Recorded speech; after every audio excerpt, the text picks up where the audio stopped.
வணக்கம்.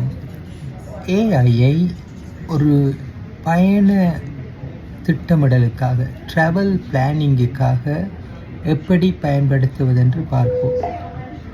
உதாரணமாக இலங்கையினுடைய ஐட்டினரியை கேட்டவுடன் ஒரு 2 வாரத்துக்கான ஐட்டினரி இப்படியாக வந்திருக்கின்றது பாருங்கள்.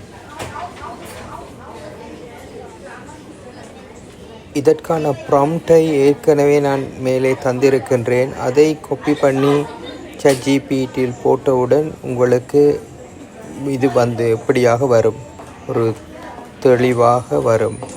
இதே நீங்கள் செல்லுகின்ற வேறொரு நாடு என்றால் அந்த நாடு, திகதி ஆகியவற்றோடு இப்படி ப்ராம்ப்டை அதற்கு ஏற்றபடி நீங்கள் கொடுத்தால் உங்களுக்கு அது தொடர்பான ஒரு டீட்டெயில்டான ஒரு விவரங்கள் கிடைக்கும்.